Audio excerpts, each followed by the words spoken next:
Have you ever wondered how the GST in our country works? What is central GST? What is state GST? What is union territory GST? What is integrated GST? In this module, let us see the basic model of GST in our country. First is GST is a dual structure GST. That is, both the center and state are having the power to impose GST.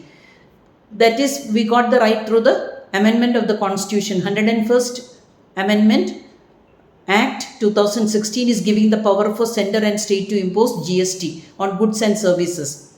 Now, we have four types of GST. Central GST, state GST, union territory GST and integrated GST. When intra-state goods and services sold or services provided, central GST will be there and state GST will be there. Say for example, a product manufactured and sold in Karnataka. This will be the position. Second is union territory GST, that UTGST, that is a product sold or services rendered in a union territory. Central GST will be there, CGST will be there and UTGST will be there. Next is integrated GST. Integrated GST, IGST, that is for interstate supply of goods and services. You have to remember, if it's a transaction between or a Karnataka and Tamil Nadu, two different states are involved, then integrated GST will be applicable. So that is collected by the central government, but there will be revenue sharing between center and the states. Second is it's a multi-stage based tax. That is, at each level, whatever the value addition happens, the concerned party will pay GST only for the value addition. See for example, our manufacturer, wholesaler, retailer, ultimate consumer. This is the chain of transactions. Imagine the manufacturer purchased raw materials for 1,000 rupees. Now GST is 10%. That meaning he has already paid 100 rupees as GST. Input GST is 10. His GST is 100. Now he is selling it for 1,500 to the wholesaler. That meaning he is charging 150 from the wholesaler. So 150 minus 100, the manufacturer will be paying the difference of GST only, that is 50 rupees.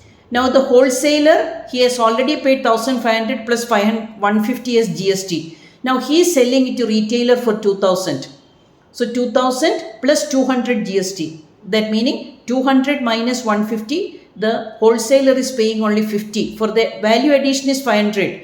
So 10%, 50 only, he is also paying. Now the retailer is selling it to the ultimate consumer for 2,500. So 2,500 plus 250 will be the GST. So the retailer 250 minus 200 he already paid. So here he is also paying 50. So that is the every stage value addition, they are paying the tax. They are not paying the ultimate tax, but the ultimate consumer is paying the 250, the GST. It is collected from the ultimate consumer.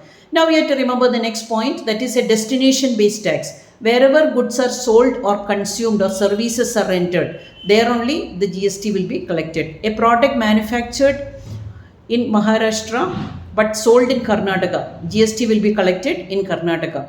Then it is the input tax credit. Input tax credit is whatever in that GST already you paid. If you are a registered dealer, subject to conditions of the GST rules and regulations, you can claim that whatever you have paid as GST. But conditions are there. You should have a proper voucher. The supplier should have filed the returns and paid the tax. And you actually received the goods or services. Based on that, you can claim the input tax credit. See the same example, if you take manufacturer, 1,000 rupees, he purchased the item, 100 rupees, input tax credit is 100. He can claim input. When he is selling it to the wholesaler for 1,500, 150 minus 100, 50 rupees he is paying. Then the wholesaler is selling it to retailer for 2,000. So 200 is his GST, the retailer's GST, and the wholesaler has already 150 at his credit. So that 50 rupees he can claim.